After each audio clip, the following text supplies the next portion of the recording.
Hello, hello, hello. Welcome back to the Connected Wellness Podcast. I'm Rachel Ann. I'm here with Marian and a lovely special guest that y'all should recognize. This is like round two for her. And we are so excited that you are here and we are so passionate about wellness. Here in this podcast, we look at the ways our physical, emotional, and spiritual health is all connected and how we can take better care of our whole selves holistically so we can live our best lives. We're really excited that you're here with us on the journey. Welcome to episode 42 of the podcast. Thank you for being here. Yes! 42. Yep, we're doing this. So you guys might recognize, yes, Marianne is with us. That can only mean one thing, y'all. What are we talking about? Dating. The thing that, we can never not talk about because it's always a thing for people. It's always prevalent, a lot to talk about.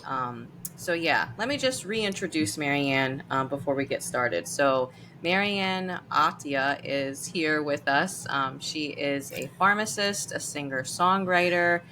She is just very passionate about healthy dating. So that's a big thing, right? Not just dating, but healthy dating. And she's been married for almost 4 years. So, that dating is not super in the past for her. She knows what it's like. She knows what you guys are going through.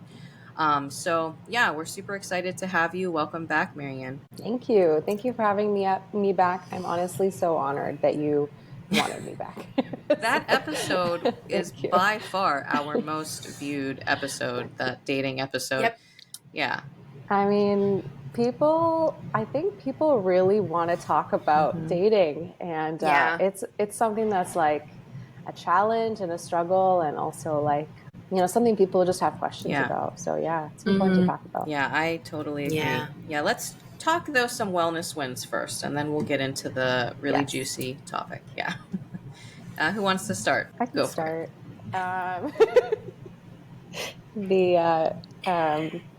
The side part is back in. Yes. So I got my side part. I'm really excited about that. And then also I'm down like 15 pounds. Wow, so that's cool. Yeah. But that's it. Okay. That's awesome. But I have a very serious question. Now, like what governing body made the decision the side part is now back in? Where did that come from? Like, I don't know. It's Gen Z ruining everything for us millennials, I think. Apparently now we don't tuck things in anymore. So I'm still struggling with that one. But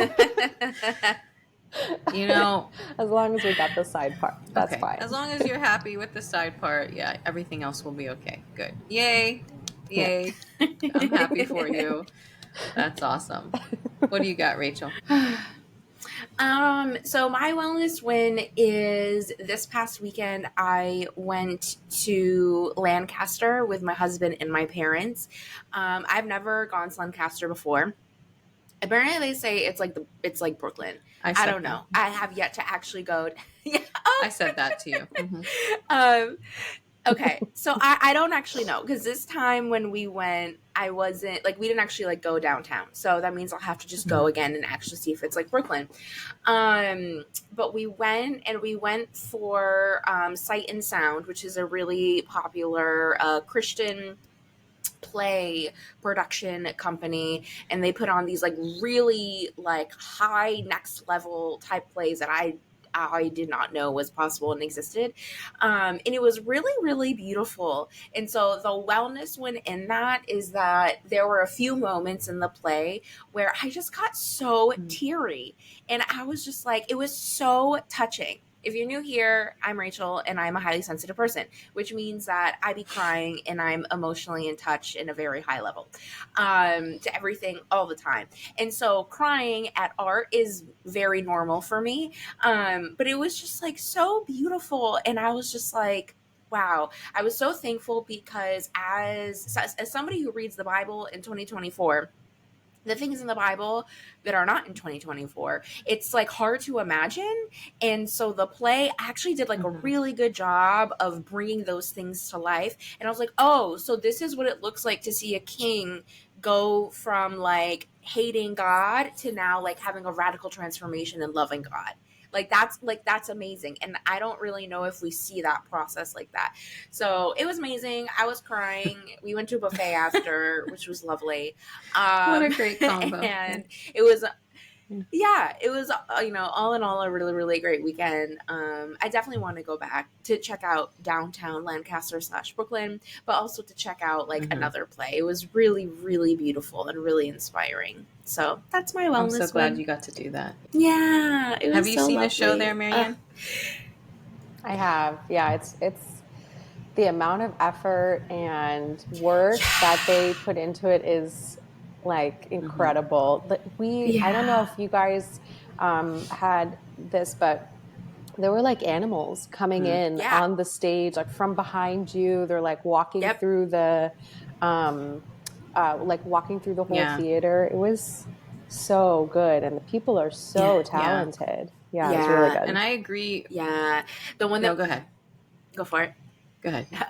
And the one that we saw was Daniel, and so my husband was like, "I wonder if they're gonna have a real line," and I was like, "They better not. They better not have like it's a different story if it was like they had horses. Cool, like horses, they're trainable. They know their stuff. Yay, right? They had like lambs. Cool. They even had a cat, and it was so cute, and it was on a leash. And I was like, now I want a cat on a leash. But my husband is allergic, so I'm not going to be doing that. But then when it was time for Daniel to be in the lion's den, spoiler alert, that's what happens in the book of Daniel. They had such realistic lions though that I was like, are you real? Are you? Oh, wow. Because like they were able to make it multi-dimensional, and the way that it was moving on the screen looked like it was coming towards you. And I was like, we are about to have a problem if there is a real lion here. But there was no real lion, just really, really, probably AI. It's 2024, AI be everywhere.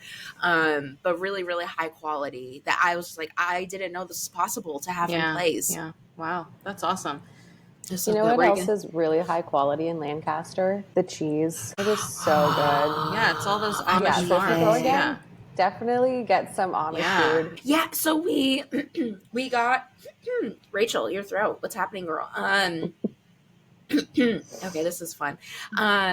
We got apple butter, which was very delicious. The cheese. I don't know if we got cheese. We did go to an Amish buffet, which I think is like a thing. It was cool. I'm not really like a huge buffet person, but I was like, I'm happy that it's here. But next time we will make sure to specifically scope out cheese. Oh, that's awesome. So good. I'm so glad you had a good time. Yeah. Me too. You're Thank you. Waba Saba. All right, mine is simple and quick. So I am not a sleeping in person. Usually, like, on days that I don't have to get up early for work, I always wake up with Chris and we have breakfast together. That's something we've been doing for years. But like relatively recently, 2 days, I was just so tired and I slept in. I didn't have to get up early, and so I slept in. He was like, no, you're fine. And he just said, like, sleep a little bit longer. And normally I would be really angry with myself for that. I feels like a waste of time, because me and my productivity addiction. But I let myself sleep in twice. And I was like, yes, I really did need that extra hour, of rest or whatever. So I call that a wellness win. Yeah. That's a huge wellness win. You're like, this is small and quick. This is not small. Yes, you said it quick, but it is not small. That is so huge. You were able to give yourself the rest you needed. Yeah. I don't know that I want to make a habit of it, but it's okay every once in a while, if that's what I really need in that time. But also that time, speaking of relationships, it's a ritual for Chris and I that we have breakfast together. So I don't like to break that. That's a very important part of keeping our relationship strong. We like to start the day together. We like to end the day together, so, but yes, sometimes your need for rest is way more important. Like, what kind of wife can I be if I'm half dead, right? So I need to rest, to take care of myself. Yeah. So, yes. And also you just deserve rest. Yeah. Period. But I mean, yes. Yes, thank you. Cheers to wellness wins. Yeah, I don't know if anyone else has a cup, but I have a water bottle. Cheers. Yay! As we all take a sip now to celebrate our wellness. Okay, so why did we decide to do a part 2 of dating?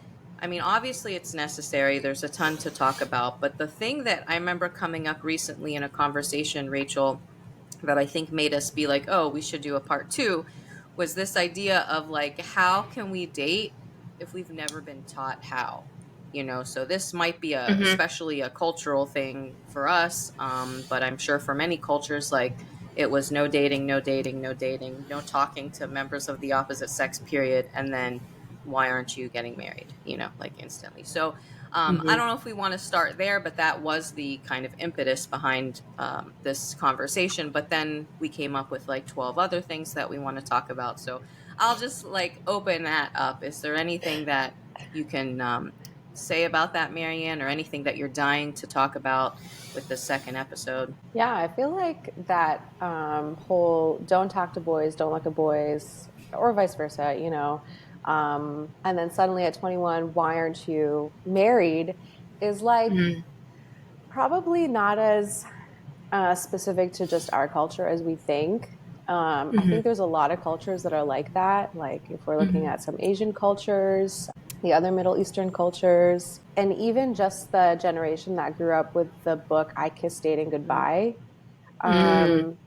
They also probably struggled a good bit with, what is dating? How do you date? And so like, I also don't want us to feel, because I think for a while I felt this while I was dating. I was like, this is not fair. Everyone else knows how to do this probably. They've been dating since they were 16 and I don't know anything. Because for me, it was a really big mental shift to go from don't look at a boy, don't talk to a boy, to suddenly like date him, hold his hand. You know what I mean? But it's not just us, it's a lot of people. And I don't know that really any family sits and talks about like how to date. Like it's probably pretty rare. Parents are so busy. They're having to like have 2 jobs, or they just don't have time, right? So it's just not just us. Yeah. That's real. I think there's a lot of factors that go into it, because I'm also thinking about people who have grown up in maybe like high control religious settings. The idea of dating is similar to the experience we're talking about. And I think just like children of immigrants in general, I think that's something, that I've heard from people who their family may be from different places that my family is not from. But the idea of what dating looks like is just terrifying. And I think part of it is, yes, parents are really busy and are like, I don't know how to talk about this. But I think another part of it too is just fear. And also not knowing how to talk about it. Like, and for a lot of people, like in my parents' generation, dating wasn't really that common. It was more like, hey, I'm ready to get married. Go tell all your friends, mom and dad. And then they would tell all their friends. They're like, oh, cool, this guy's available. What do you think? And it was like, all right, cool. Like, let's meet and like, let's hang out in group settings, and then we'll get married in like 5 months, right? Or whatever it looks like for people. I'm being dramatic in case you could not tell. And so they themselves don't know how to date. So it's like, how can they teach you to date if they themselves haven't? And then if we combine that with a lot of like anxiety and fear mongering that we see in a lot of like religious contexts of like, well, don't have sex before you're married. So the goal is like, do not have sex. So I'm just going to tell you to never look at men, and we'll just deal with it later. And then the way they talk about it with women is different than how they talk about it with men, purity culture, that whole thing. So we say all that to say it's a lot. And that's why we need multiple episodes on this topic. Absolutely. I think too, the idea of fear that you brought up is like, I feel like I saw that a lot in the Egyptian culture. Like our parents, having come from Egypt, did not have dating. It was mostly like arranged marriages, or hey, you meet for a few times and then you get married, or you get engaged right away and then get married. So coming into this world, in this Western world where you have all this dating, and then they see what happens in the movies, and they're like, oh no, we don't want you to do that. So they just like lock you in a box, And then what's funny is that you end up learning how to date from those movies. And from whatever friends end up doing or saying, so it's just like I don't know, it feels like it's lost. You don't have real guidance. And so you end up learning things like, oh, I can like, just wait around in the corners until she finally sees me, and then she'll know that she's in love with me. And like, so guys might wait and think that that's okay and put up with like being ignored or things like that. Or maybe I'm a 2, but I can definitely get a 10. And so maybe people will like have unrealistic expectations of like what their spouse will be or look like. Or I know that he seems like rough around the edges, but and all my friends and family say I can't, I shouldn't date him, but I know that I can fix him. And so we like, go into relationships thinking that we can change the other. So we learn all these things, not realizing. I think one of the questions we had talked about or had said was internalizing expectations. And so I think even in the movies, they create these expectations for us, like, I'm always going to be a princess. He's going to treat me like a princess. Things like that, Yeah. So when you said like our parents, for example, would see the movies and kind of like freak out and be like, no, definitely not that. I'm wondering if we just showed them like the really cute Hallmark movies where, the date is like an innocent little hayride and like you go the whole movie where they don't even touch until the very last scene, they kiss. Maybe if that was like their view of dating, it wouldn't be so terrifying. Just made me laugh thinking about that. But you mentioned like the guy in the corner thinking, oh, I don't really have to do anything, and that was something that came up when I was talking to a friend. Like, again, these are expectations. Like, women often expect the man to take initiative, right? Like to ask them out, to like, be like, hey, I'm interested, let's pursue something. So there's a balance though, because I don't think every man is like that. I don't think, every woman wants the man to take initiative. So like, what do you think about that? What if I am expecting someone to take initiative? They are a little bit more passive. Is that just like not going to work out? Like, how, you know what I mean? Like, that's one of those specific expectations, but I think that's a big one for women. A lot of women anyway, that the traditional role is that the man pursues, right? And the woman kind of accepts that pursuit, Yeah, I think I personally lean more toward that. I think that I'm hesitant to say it's part of God's design, but to an extent it is. I think our brains work differently, men and women.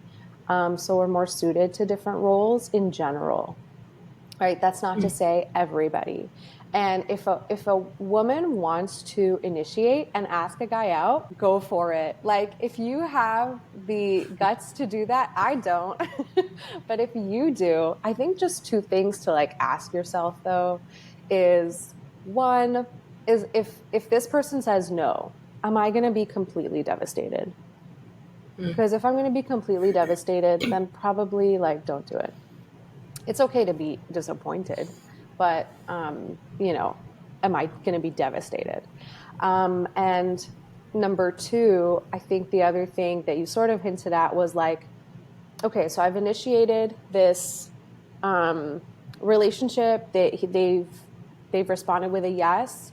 Are they also, after this first initiation, are they also initiating? Are they initiating conversation? Are they initiating dates? Are they maybe paying for some dates? Are they also investing in this relationship as much as I am? I think that's something either way you want to look out for, but I feel like sometimes if the girl is asking, for some guys, it can set a precedent for not investing.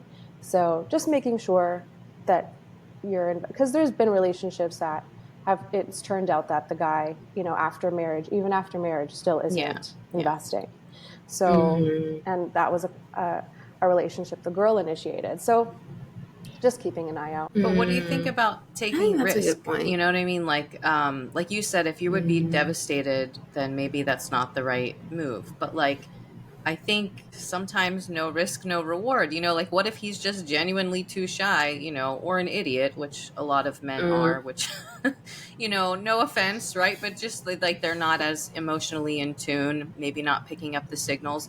So like, what if that's, a risk that you don't take and that's really something that you're missing out on, So I think that there is a potential for, devastation is a big word, but for, disappointment and a lot of negative emotions. But I kind of think like if you think that this guy could be really special, then why not take that risk, And then pay attention to the signs that you're talking about, right? Like if you're going to do that over and over again, you're always the one planning. Yeah, that's a problem. But like maybe sometimes they just need a little bit of like encouragement in the beginning, Yeah. Go for it. Yeah. I was just going to add, like, yeah, devastated is a big word. So I feel like, yeah, if you're going to be totally heartbroken that he says no, then you're going into this with way too many expectations. I don't know that that's a great start. But also, like, asking yourself, if I see him again, if we're running in the same circles, am I going to be super weird around him?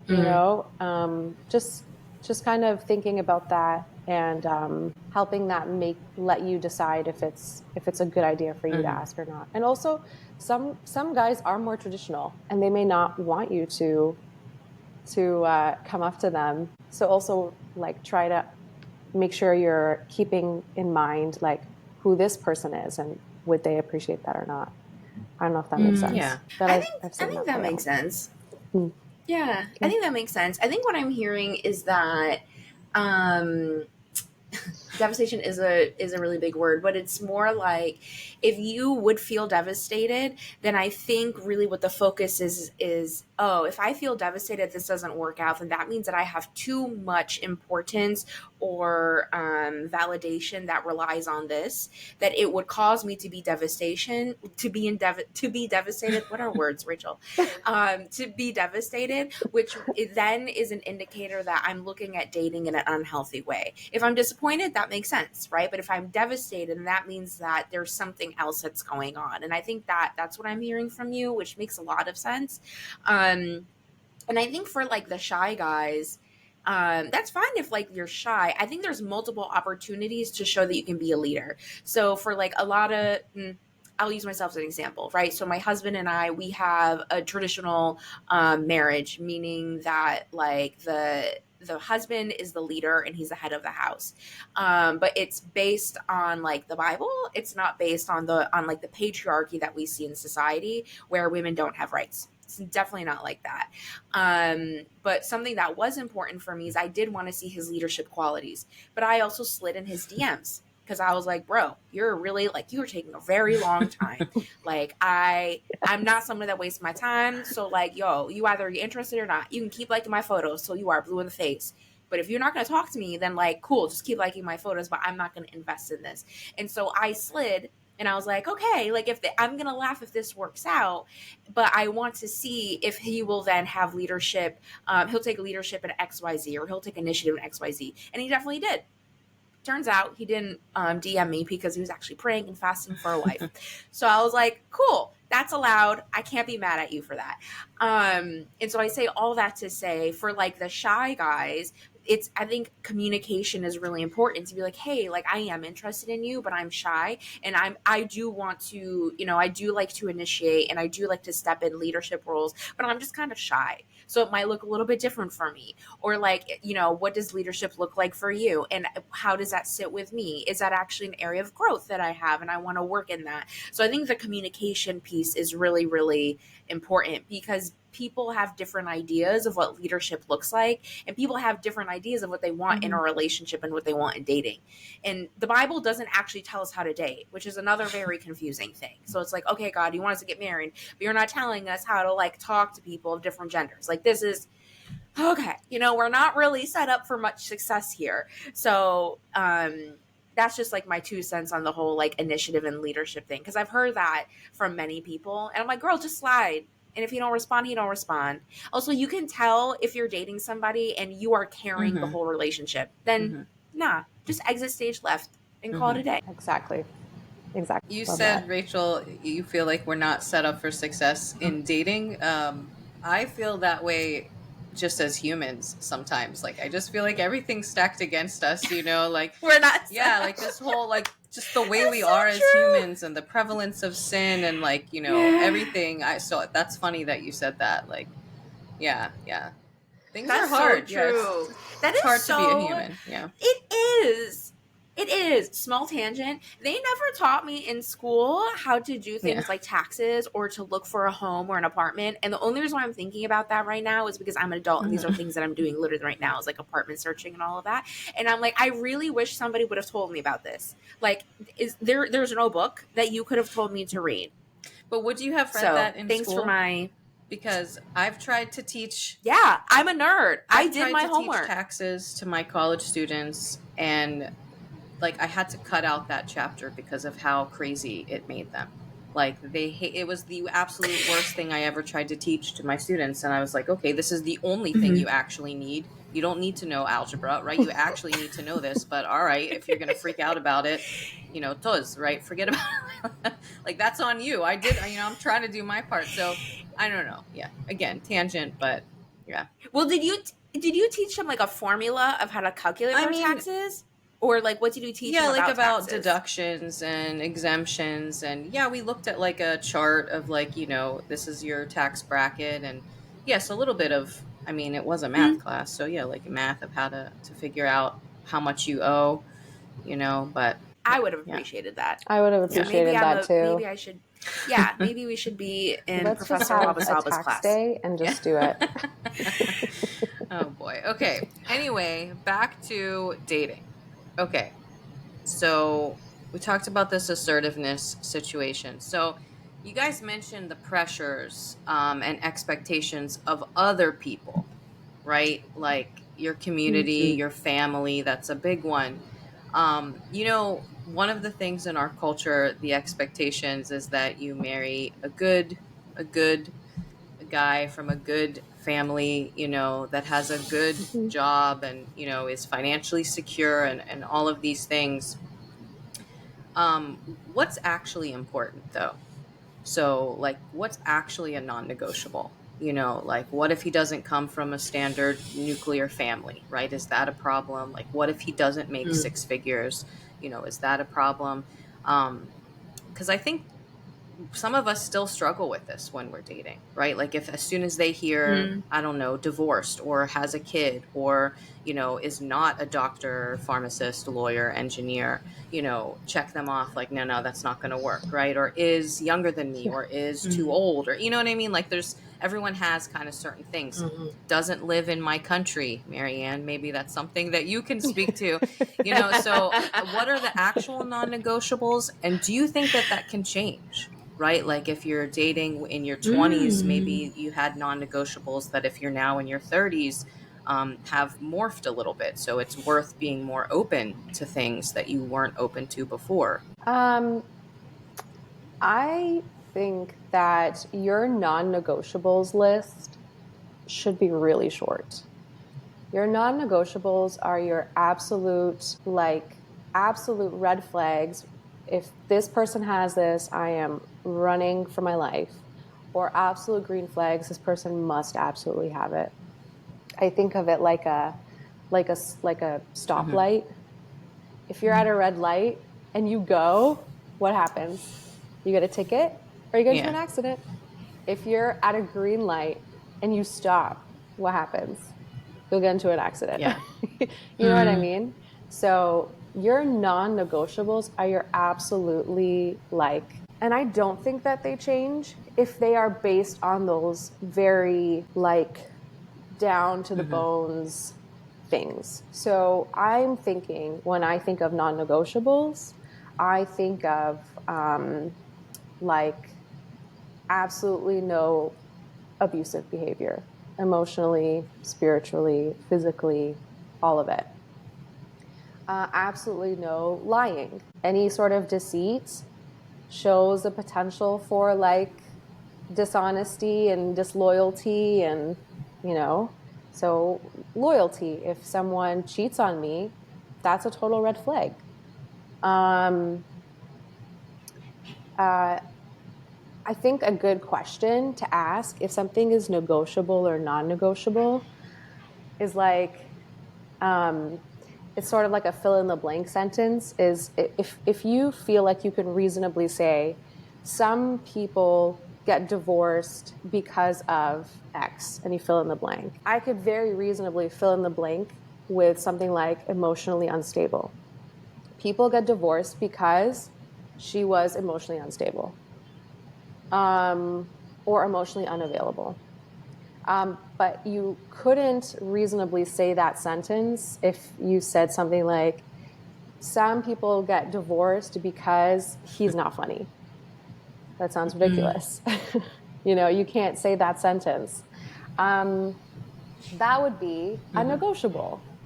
Then you would maybe stop and ask questions. Is he like, does he make me laugh? Is he at least lighthearted? Can he laugh at jokes? Does he have a sense of humor? I don't know. Maybe that's a silly example, but for me, and I think I mentioned last time, a yellow flag was divorce. So it's something that makes me pause to ask more questions. What is this person's view on love and marriage and commitment? But your non-negotiables are like very bare bones. And so that's why I don't think that they would change. Because if they start changing, then that means your boundaries are changing. And your boundaries, if they define who you are, like your values, your desires, if you start to change that, then are we really dating out of, we might be potentially dating out of like loneliness or desperation or, whatever else, right? So that's my opinion. That's real. Non-negotiables are hard to come up with. It's just hard, and I feel like one reason why it's hard is because it's like, well, if I have this non-negotiable, then that means that I am canceling like a whole section of men who could potentially be like a good fit. And so there is a lot of anxiety that can come with it. I think there's like Marian was saying, I think there's a difference between like having non-negotiables change because you are changing your boundaries and you're settling because you're becoming a little bit desperate, which is real. We all get desperate, y'all. It's just part of the single journey. Right? There's that. Or there's you change your non-negotiables because you are maturing and you have access to new information, right? So like, for example, some people may have a non-negotiable, like someone who being divorced may be a red flag, but then after meeting people who have been divorced and hearing all of the different situations that go into being divorced, it may turn into a yellow. And it's like, oh, well, if we have a conversation about it, then, and if I actually feel like, this person got divorced, not because they're disloyal, but because something really horrible happened or something like that.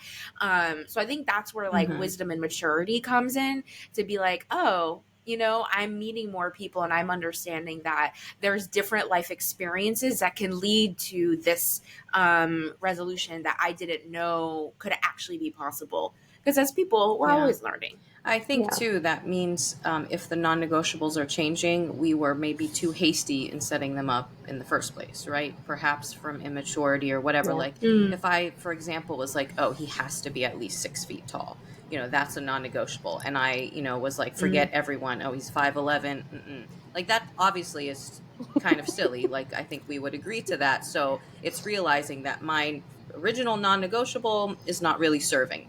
Right. So then it could change. Right. So I think that's something that happens with, maturity and more experience. But Marianne, you mentioned, of course, which is a non-negotiable red flag, stop, would be any signs of abusive behavior. Now that is like such a big topic because like really there's obvious signs of abusive behavior. And I think we don't need to really talk about that, but like, there's like little stuff that I think, we might not realize sometimes is a sign of potential abuse. And how do you like differentiate between like he's just, at this moment in a bad mood versus like, no, this is how he's going to treat me, moving forward. Like, I think that's really hard. So I don't know if both of you, if you can think of like, what are some things that are pretty certain to indicate potential future abuse that we need to make a red flag? I think when we see patterns, like everyone has a bad day, everyone has the potential to make a poor decision. But if I'm seeing patterns of like possessiveness,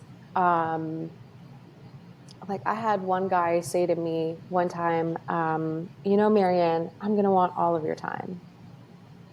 And I was like, oh, that's so cute. Nah, bro. Sorry. It's like, oh my gosh, you want all my time? That's so cute. I had no idea that was a sign of a potentially possessive man. And he was. When I went to any sort of, church, I was very involved in my church.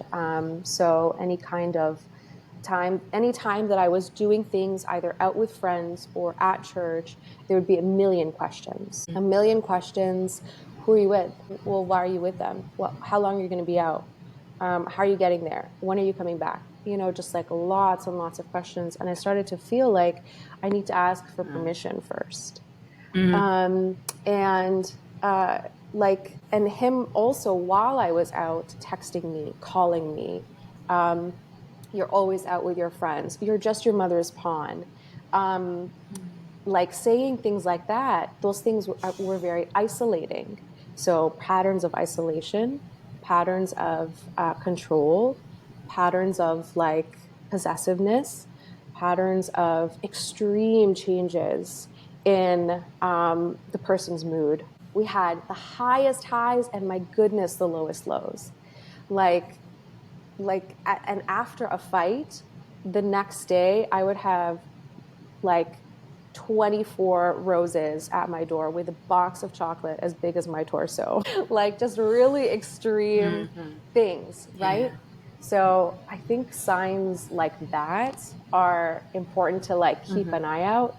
And I think sometimes movies or the pressures of our family, like just get married, you know what I mean? They warp our expectations and they warp our understanding of what's actually in front of us and what's happening. But asking myself, does this person have the ability to see outside of themselves?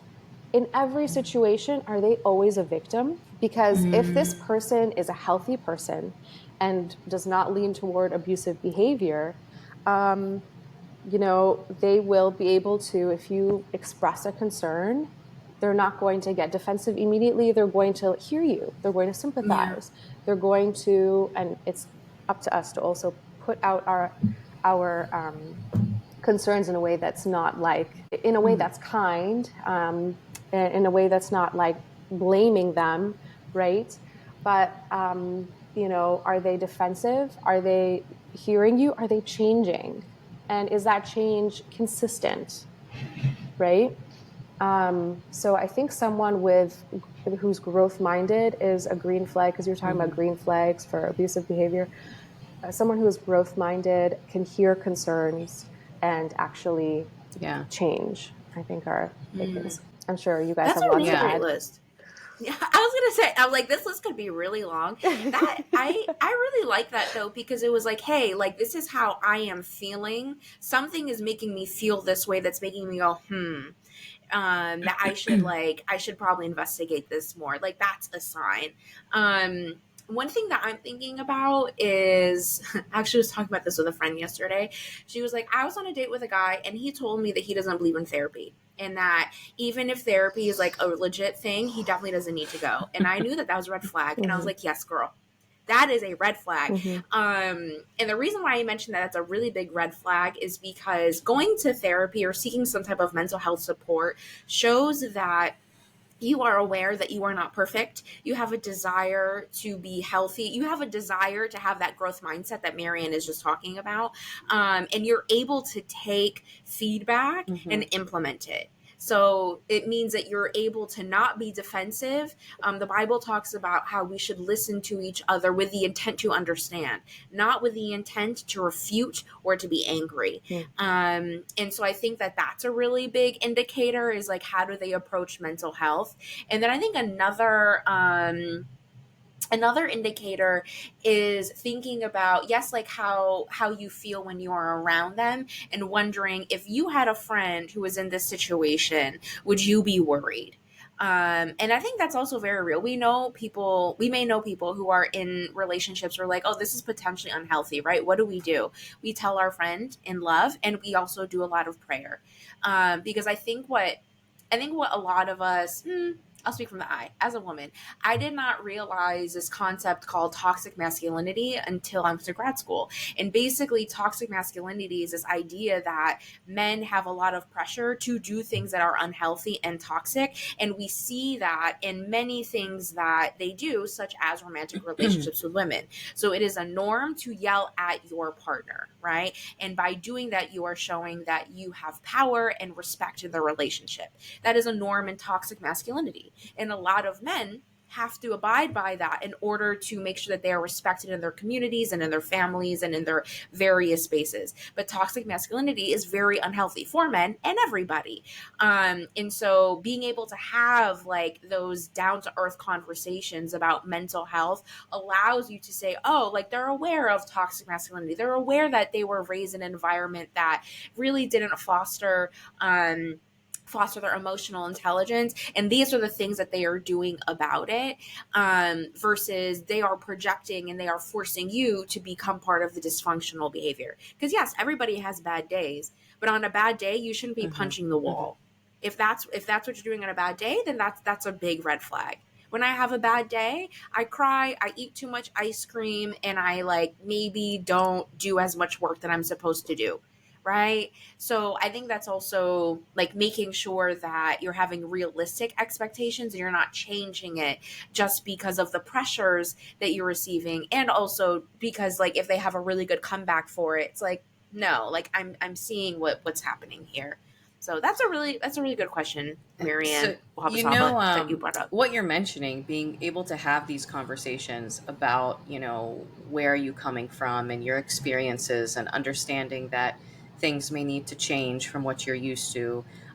That is actually relatively normal for Gen Z. We were complaining about Gen Z ruining our fashion, Marianne, but I think that's something that they do so much better because it's so much more normalized for them, right? And in social media now, all of these words like narcissism and toxic masculinity and therapy is so normalized. It's things that millennials, and I'm still technically one of them, in that, generation was not so normal. So I wonder for millennials who are dating, and some of the men are not as receptive to those conversations, like that's difficult.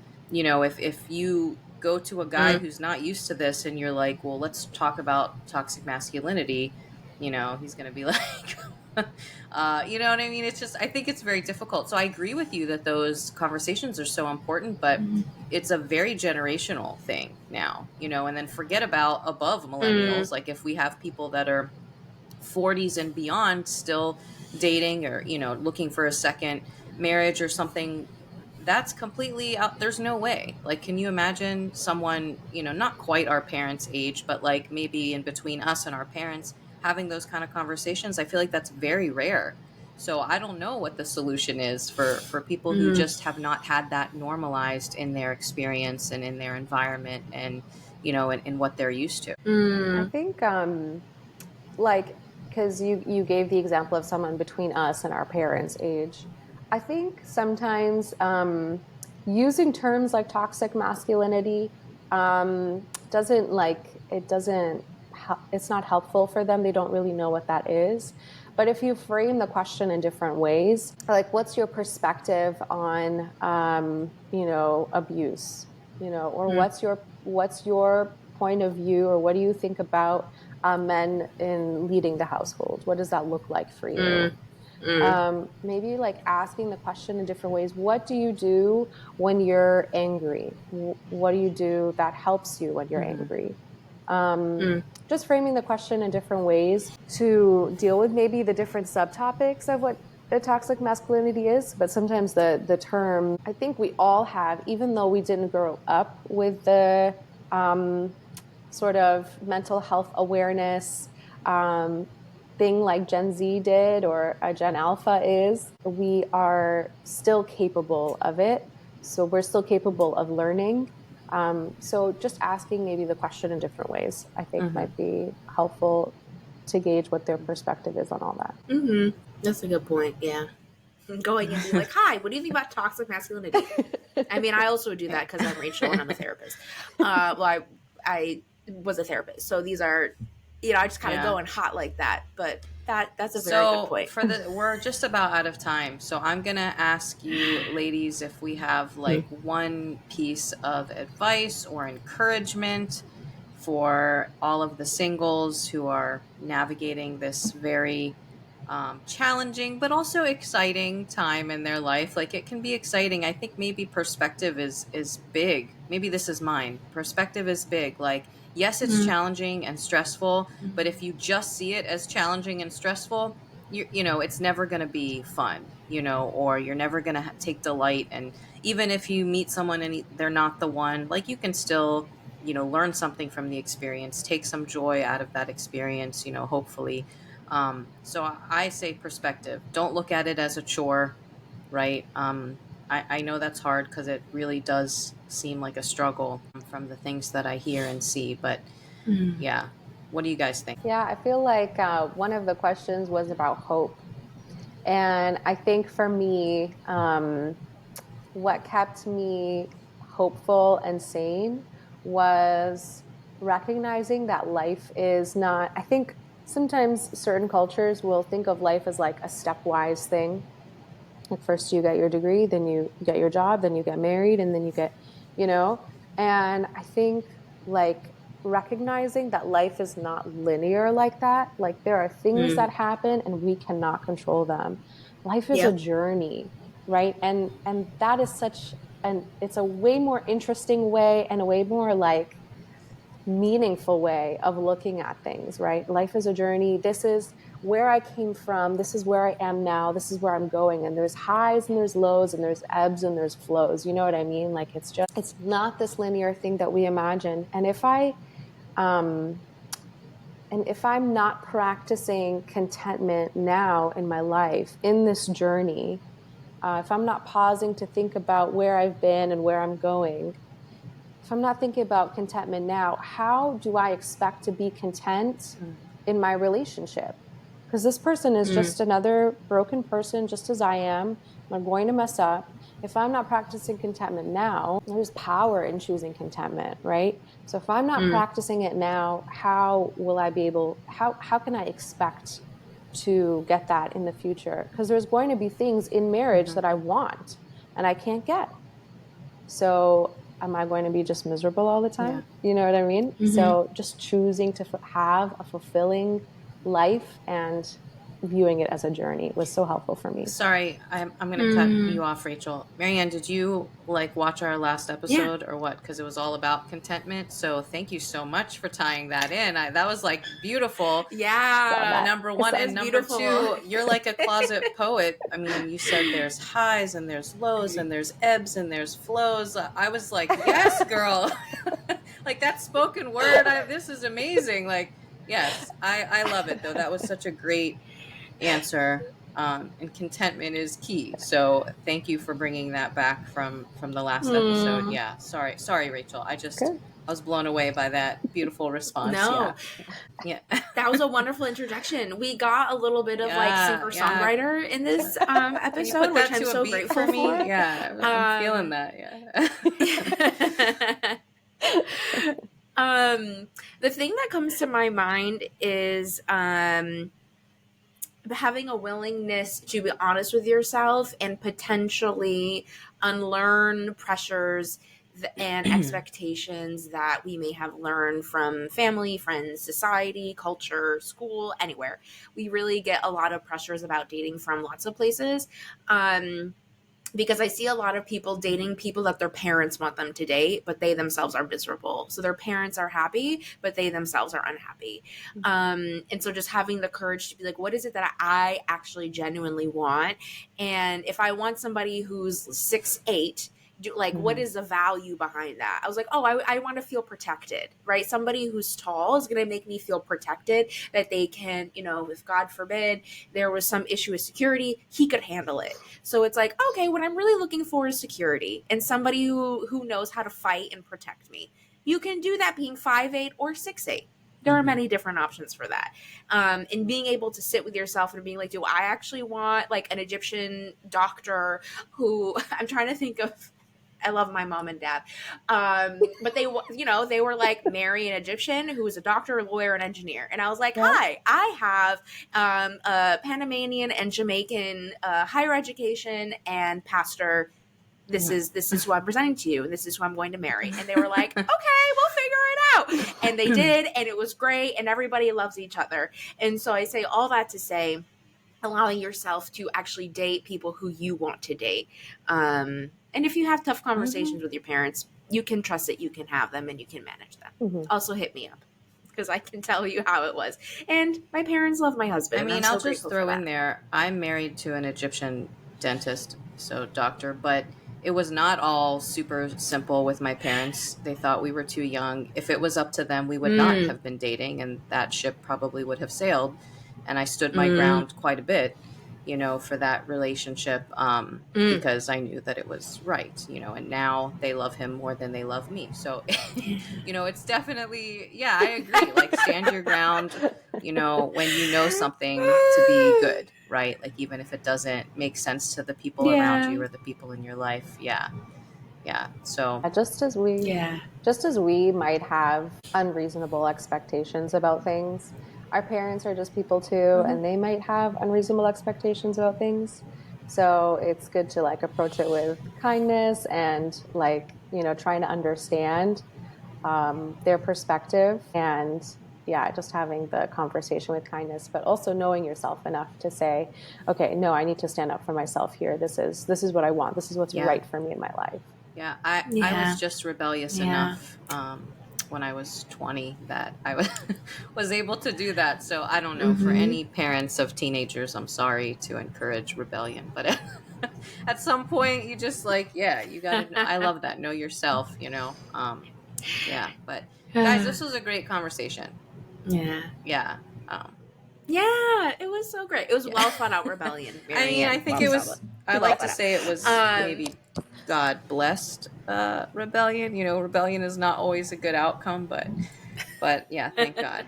But yeah, there's probably so much more that we could talk about. I'm wondering if one time we need to talk about like, okay, so you are dating, you're in a relationship, what are some best practices, right? Moving forward, things like that. But yeah, you guys tell us, right? If you've tuned in and you're interested in this topic, please let us know what else you want to hear about, what you're dealing with, right? What's it like out there in the dating world?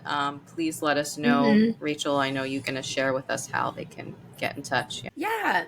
I mean, we are 3 married women, right? So maybe we're saying things that are totally off. Maybe it's on point. We don't know. Tell us. So please let us know what your thoughts are. You can email us at connectedwellnesspodcast@gmail.com. You can hit us up on Instagram, Connected Wellness Podcast. If Facebook is your thing, we're also there at Connected Wellness Podcast. If you want to reach out to Marian Wabasaba, you can find her on Instagram at Wabasaba.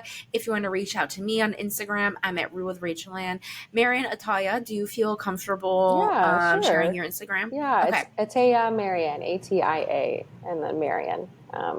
Beautiful. Instagram. Beautiful. All of that will be linked down below, so don't worry if you didn't write it down. And we definitely want to hear about what you want in future episodes, like the different phases of dating. And there's a lot that goes to it. So thank you so much, Marian, for being here again. Dare I say we should have a part 3. But we'll see what the people say. And we're so grateful for your time and sharing wisdom.